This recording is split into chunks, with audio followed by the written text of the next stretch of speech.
Baik, kita lanjutkan. Metode prediksi telah dilakukan pada tanaman kedelai. Ini diunsur ya, dari oleh Profesor Sunarto pada tahun 1987 sampai 1995. Beliau menghasilkan kedelai, namanya kedelai Slamet dan Sindoro. Nah, tujuannya pada saat itu adalah untuk merakit varietas unggul kedelai berdaya hasil tinggi dan toleran terhadap tanah masam, atau yang di tanah masam yang penyebabnya adalah keracunan aluminium. Jadi awalnya seperti begitu. Kemudian beliau mengawinkan varietas Wilis, varietas nasional yang sudah ada, dan varietas Dempo. Ya, jadi Wilis itu memiliki daya hasil tinggi, adaptasinya luas. Kemudian Dempo itu adalah varietas yang toleran tanah masam atau toleran terhadap keracunan aluminium. Nah, dari kedua ini disilangkan, maka setelah disilangkan sambil berjalan seleksinya dilakukan studi genetik. Jadi ternyata dari studi itu terlihat bahwa toleransi terhadap keracunan Al dikendalikan oleh gen yang sederhana atau simple genetic. Nah, kalau simple genetic berarti ya analisisnya kita menggunakan analisis pendekatan hukum Mendel, menggunakan analisis C-square. Ya, itu ya, kalau sederhana. Ternyata juga dari hasil penelitian itu terlihat tidak ada pengaruh sitoplasmik. Jadi tetua betina di dalam sitoplasmik tetua betina di dalam pola pewarisian sifat. Artinya apa? Gen pengendali toleransi itu mutlak terdapat di dalam inti sel. Sehingga seleksi bersegregasi hasil persilangan Dempo Wilis pada generasi awal itu menggunakan pedigree. Kenapa tadi? Karena simple genetic. Ya, kita belum sampai seleksinya pada daya hasil yang tinggi. Jadi masih terhadap karakter-karakter yang sederhana tadi, toleransinya terhadap keracunan aluminium. Nah, ini jadi karena tidak ada pengaruh sitoplasmik, maka kalau diulang persilangan itu Dempo kali Wilis, Demponya betina, Wilisnya jantan. Dibalik sekarang, Demponya sebagai jantan, Wilisnya sebagai, hasilnya akan sama. Kenapa? Karena tidak ada pengaruh sitoplasmik. Jadi gennya berada di dalam inti sel, tidak di dalam sitoplasmik. Nah, ini adalah diagramnya. Jadi Wilis kawinkan dengan Dempo, kemudian ini dihasilkan varietas Slamet dan Sindoro. Daya hasilnya tinggi, rata-ratanya kurang lebih 2,2 ton per hektar rata-rata ini. Dan toleran masam, toleran tanah masam, racun Al. Ini tahun 95 kalau tidak salah dilepasnya ya oleh Pak Sunarto, Pak Nurpari dan Pak Suwarto waktu itu. Ini dihasilkan varietas Slamet. Jadi perguruan tinggi barangkali yang ini menghasilkan varietas kedelai berunsur waktu itu. Jadi metode prediksi yang digunakan waktu itu jadi terhadap varietas terhadap hasil persilangan yang dilakukan oleh Prof. Sunarto. Itu untuk tanaman kedelai. Nah, sekarang untuk tanaman padi. Jadi tanaman padi juga unsur ini digagas oleh Prof. Toto Agung dengan Prof. Suwarto. Jadi pada tahun 2001 sampai 2011 cukup lama, dan dihasilkan tanaman padi gogo aromatik. Jadi tujuan merakit tanaman adalah berdaya hasil tinggi dan aromatik. Nah, tetua yang digunakan apa? Poso, jadi varietas Poso, padi gogo berdaya hasil tinggi. Jadi kekurangannya yang kita inginkan adalah hasilnya tinggi dan punya aromatik. Jadi aromatik, karena aromatik ini aromatik beras, ya. Aromatik beras ini banyak disukai oleh kalangan tertentu. Ya, dari mana nih kita pilih, Prof. Toto Agung dan Prof. Parto ini pilih mentik wangi. Jadi mentik wangi sebagai gen untuk aromatiknya. Kemudian dikawinkan, kemudian diseleksi dengan cara pedigree. Jadi pada saat itu studi genetik yang dilakukan adalah sifat aromatik, terutama adalah dianalisis kandungan senyawa asetilpirolinnya. Hasilnya dikendalikan oleh gen sederhana yang bersifat resesif, tidak ada pengaruh sitoplasmik tetua betina seperti tadi. Jadi membulak-balik tetuanya, yang awalnya dari jantan menjadi betina, sekarang yang jantan dari yang betina menjadi jantan, itu sama saja hasilnya karena tidak adanya pengaruh sitoplasmik. Jadi seleksi generasi segregasi hasilkan tetua, dua tetua pada generasi awal dengan cara melakukan pedigree. Nah ini terhadap kandungan senyawa asetilpirolen atau sifat aromatiknya. Nah ini adalah gambar diagramnya, ya, dari sejak tahun 2011 ini terlihat, ya. Jadi tanaman padi ini sebetulnya cukup lama, sehingga dari hasil itu maka Unsud sudah merilis padi berdaya hasil tinggi dan aromatik, yaitu Inpago Unsud 1, ya, namanya gitu, varietas Inpago Unsud 1. Kelebihan seleksi pedigree: hanya keturunan dari tanaman yang unggul yang dilanjutkan pada generasi berikutnya. Nah ini terjadi pemusatan gen pada galur unggul ini.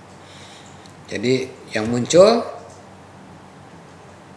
genotip yang memiliki gen, maka gen ini akan mengumpul karena kita lakukan seleksi.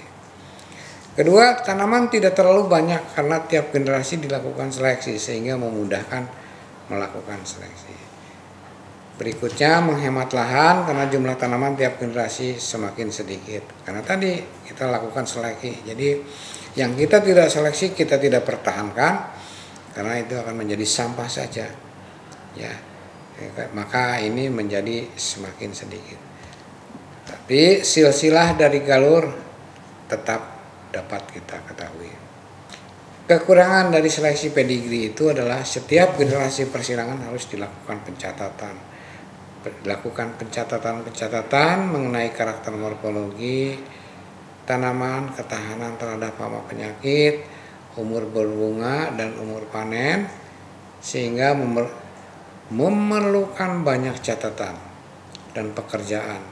Jadi karena setiap generasi kita catat, kita record, ya, sifat-sifatnya dari tanaman-tanaman yang kita lakukan seleksi.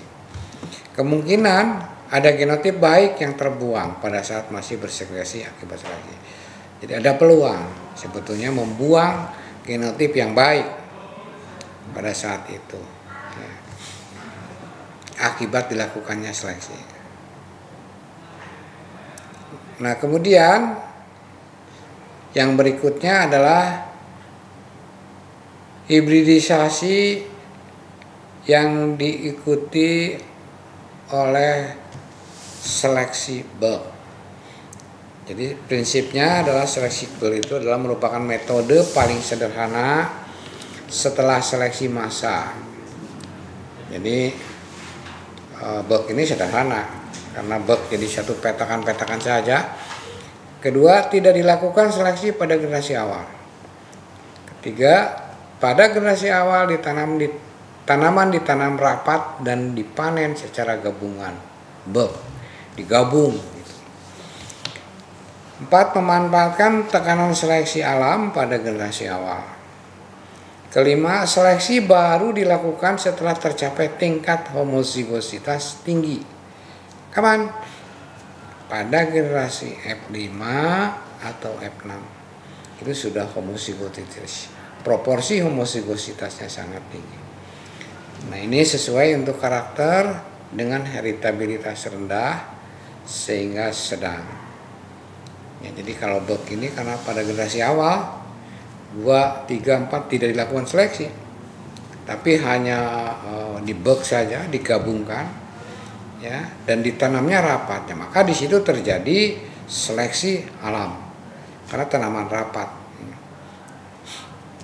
Baik, selanjutnya ini adalah diagram seleksi bugnya. Jadi perkawinan antara tetua 1 dengan tetua 2, kemudian benihnya kita bug, kita tanam. Kemudian jadi semakin besar semakin banyak sampai F5, ya, dibug terus, kemudian dilakukan seleksi individu yang unggul. Jadi ini diseleksi dan setelah itu dipisahkan lagi dalam bentuk baris-baris ini, dipisahkan nih yang sudah terseleksinya membentuk plot-plot kecil lagi. Kemudian baru diuji dan digunakan juga tes pembanding untuk membandingkan bagaimana hasilnya setelah kita melakukan seleksi bug ini. Jadi kelebihan seleksi bug itu apa? Satu, relatif murah dan sederhana untuk memelihara populasi yang bersegregasi. Kenapa? Karena kita tidak melakukan seleksi pada awal-awalnya. Generasi F2, F3, F4 itu tidak. Generasi F1 sampai 4 pekerjaan tidak terlalu berat karena pada generasi tersebut tidak dilakukan seleksi, hanya digabung saja, dibug, tanam. 3, ekonomis untuk tanaman-tanaman berumur pendek dan dapat ditanam pada jarak tanam sempit seperti padi, gandum, kedelai, dan kacang tanah sehingga mengurangi luas lahan. Nah, ini ada maksudnya. Kenapa jarak tanam sempit? Agar seleksi alam terjadi di situ. Jadi mana yang bisa survive pada kondisi jarak tanam sempit, itu yang memiliki keunggulan. Kemudian yang keempat, tanaman yang baik tidak terbuang karena tidak dilakukan seleksi pada generasi awal. Jadi seleksinya itu alam yang terjadi. Kelima, beberapa generasi dapat dilakukan pada tahun yang sama. Jadi setiap generasi itu pada tahun yang sama kita bisa melakukan, misalnya kedelai misalnya 2 atau 3 kali bisa kita lakukan pada tahun yang sama. Kenapa? Karena tidak ribet, kita tidak melakukan seleksi pada setiap generasinya. Yang berikutnya adalah seleksi alam pada generasi awal dapat meningkatkan frekuensi gen-gen baik. Jadi, nah ini jadi ya gen-gen yang mengekspresikan sifat yang kurang baik tersingkir karena adanya seleksi alam, sehingga dapat meningkatkan frekuensi gen-gen baik. Jadi seleksi alam itu memang akan meningkatkan survival tanaman ya dalam kondisi yang kurang baik. Apa kekurangan? Jadi setiap seleksi selalu ada saja kekurangan. Kekurangan seleksi bug adalah seleksi galur tidak tercatat sejak awal. Seleksi alam pada generasi awal dapat menghilangkan genotip. Ini juga sama seperti kita kalau melakukan seleksi pada generasi awal gitu. Tanaman pada satu generasi belum tentu terwakili pada generasi selanjutnya. Yang keempat, jumlah tanaman pada generasi lanjut sangat banyak sehingga menyulitkan dalam seleksi dan memerlukan lahan yang sangat luas. Yang berikutnya adalah hibridisasi yang diikuti dengan SSD. Ini SSD itu kepanjangan dari single seed descent. Jadi prinsipnya single seed descent itu apa? Keturunan hasil persilangan tidak dilakukan seleksi pada generasi awal, tetapi secara acak kita mengambil 1 biji dari setiap tanaman. Jadi kalau ada 10 tanaman, kita ambil 10 biji dari setiap tanaman. Ngambilnya acak, kita tidak mulai milih tetapi acak. Yang kedua, seleksi tanaman terbaik dilakukan setelah tingkat homozigositasnya tinggi, ya di antara generasi F5 sampai F6. Tanaman terbaik dijadikan penggaluran, kita galurkan, maka tanaman terbaik menjadi galuran. Ini adalah prosedurnya. Tetua 1 dikawinkan dengan tetua 2, dihasilkan F1, kemudian kita tanam, kita biarkan menyerbuk sendiri, ya F2 ini, maka dari F2 ini diambil 1 biji setiap tanaman. Kalau tanamannya ada 400, maka kita akan memperoleh 400 biji tanaman, ya. Nah kemudian kita tanam kembali terus, ini ambil 1 lagi F3, ambil 1 lagi F4 dan seterusnya. Nah yang ditanam kemudian setelah F6, maka pada F7 itu kita tanam secara petakan di petaknya. Kita lakukan evaluasi, dan setelah dievaluasi terus kita pilih lagi, maka tanaman pot-pot yang atau petak-petak yang terseleksi kita lanjutkan ke petak-petak yang lebih atau petak pengujian dengan menyertakan pembanding dan seterusnya. Maka perbanyakan biji untuk dilepaskan sebagai varietas unggul. Ya, di sini adalah kita tidak banyak melakukan seleksi, jadi kita hanya secara random saja mengambil 1 biji. Ya, itu yang disebut sebagai single seed descent. Kelebihan seleksi SSD ini adalah keperluan lahan lebih sempit. Biji yang ditanam 1 dari setiap tanaman.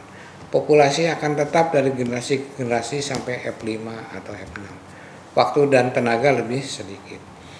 Kedua, pencatatan dan pengamatan jauh lebih sederhana dibanding dengan metode PDG. 3, dimungkinkan untuk menanam sejumlah generasi tiap tahun melalui pengendalian lingkungan. Yang misalnya digunakan di rumah kaca. Seleksi untuk karakter dengan heritabilitas tinggi lebih efektif dilaksanakan pada masing-masing individu tanaman. Jadi heritabilitas tinggi ini menunjukkan bahwa faktor lingkungan kecil, gitu ya. Hingga efektif kita bisa memilih per individu tanaman. Beda kalau heritabilitasnya rendah, maka kita tidak bisa secara individu tanaman, tetapi harus satu populasi, jadi beberapa tanaman. Kekurangan seleksi SSD ini adalah pertama, dapat kehilangan tanaman yang baik karena biji yang diambil tidak tepat. Tadi ya ada faktor randomisasi tadi misalnya kurang tepat itu, sehingga kita kehilangan yang seharusnya yang kita pilih yang baik ternyata tidak. Kedua adalah seleksi untuk karakter dengan heritabilitas yang rendah kurang sesuai. Ingat bahwa heritabilitas yang rendah ini adalah sangat dipengaruhi oleh faktor lingkungan. Jadi kalau musim sekarang ke musim berikutnya itu tentu saja lingkungannya berbeda. Nah, suatu sifat yang hidup pada musim pertama kemudian ke musim kedua ini tentu ekspresinya akan berbeda. Ya, maka seleksi untuk karakter dengan heritabilitas yang rendah ini tidak sesuai, ya kalau untuk menggunakan single seed descent ini. Identitas tanaman unggul dari generasi F2 tidak diketahui. Ya, jadi karena kita biarkan, kita hanya ngambil saja 1 gitu. Ya, kita ambil 1 biji gitu. Nah, buat tanamannya. Yang berikutnya adalah backcross. Backcross ini adalah disebut sebagai silang balik. Nah, apa itu? Misalnya kalau kita mengawinkan tetua 1 dikawinkan dengan tetua 2, maka akan dihasilkan F1. Nah, F1 ini kalau bisa kita kawinkan kembali dengan tetua 1, atau F1 ini dikawinkan dengan tetua 2. Nah, maka persilangan yang demikian disebut backcross. Ya, jadi prinsip backcross itu adalah apa? Tersedia tetua penerima rekuren dengan sifat agronomi baik, tersedia tetua donor yang membawa gen yang diinginkan, sifat yang dipindahkan dari tetua donor dapat dipertahankan pada tetua penerima setelah beberapa kali backcross. Untuk mempertahankan sifat-sifat baik pada tetua penerima diperlukan beberapa kali backcross. Untuk memindahkan gen dominan dan karakter terekspresi sebelum pembungaan, seleksi dapat dilakukan langsung pada hasil backcrossnya. Untuk memindahkan gen resesif, seleksi dilakukan pada turunan hasil backcrossnya. Tanaman di shaping terlebih dahulu. Kita lihat nanti. Nah, ini adalah prosedur untuk gen dominan ini pada persilangan backcross. Nah, tetua 1 dikawinkan tetua dihasilkan F1, maka dikawinkan dengan tetua 1. Ya. Nah, ini disebut sebagai backcross pertama. Kalau dengan jadi ini adalah tetua 1 yang misalnya ini adalah tanamannya rentan terhadap suatu hama. Tetua 2 donor, resisten, dia memiliki gen resisten ketahanan, tetapi ini rentan tetapi hasilnya tinggi. Maka kita ingin memindahkan dari tetua 2 ini gen resistennya kepada yang rentan ini. Ya, jadi resistennya begini. Maka kita kawinkan. Nah, ini dengan metode dasar genetik untuk tanaman menyerbuk sendiri, kita asumsikan satu gen, maka akan diperoleh seperti begini. Ya, dan seterusnya kita lakukan. Setelah itu, jadi backcross ini bisa dilakukan berulang-ulang terhadap rekurennya. Kenapa? Ya, agar ini, jadi kalau ini kan 50% nih hasilnya, ya, maka agar ya tetap gen resistennya masuk, tetapi gen-gen yang baik-baik pada tetua 1 ini cepat kembalinya, maka dikawinkan backcross tadi secara terus menerus sampai backcross 4 ini. Dan untuk melihatnya maka kita lakukan selfing agar terjadi segregasi. Kemudian ya dilanjutkan untuk kata-kata pengujian dan membandingkan. Itu adalah prosedur untuk gen dominan. Nah, sementara prosedur untuk gen resesif untuk backcross istilahnya adalah dengan cara harus mensegregasikan dulu. Ya, harus ini di langkah kedua F1 diperoleh ya. Kemudian langkah 3 ini yang T besar T kecil ini kan heterozigot, kemudian biarkan dulu terjadi penyerbukan sendiri. Maka yang ini kita buang. Kenapa ini yang T kecil ini yang ya kita pelihara terus. Karena ini yang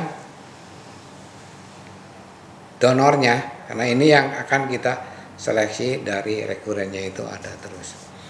Ya, demikian terus. Kemudian setelah ini di langkah 5 ini T besar T kecil, kita yang ini heterozigot, kita biarkan lagi menyerbuk sendiri, maka dihasilkan homozigot dan heterozigot dan seterusnya. Nah, itu prosedur untuk gen resesif. Jadi perbedaan yang prinsipnya adalah kalau yang untuk gen dominan itu tidak dilakukan penyerbukan sendiri. Ya, kalau ini dilakukan penyerbukan sendiri agar terjadi segregasi. Jadi pemisahan dulu gitu kalau terjadi resesif. Karena yang kita inginkan kan ini resesifnya. Jadi kelebihan backcross, pemulia akan kembali dibekali suatu jaminan tingkat kontrol genetik yang tinggi. Kedua, sifat yang hendak diperbaiki dari suatu varietas dapat diterangkan sebelum metode ini diterapkan.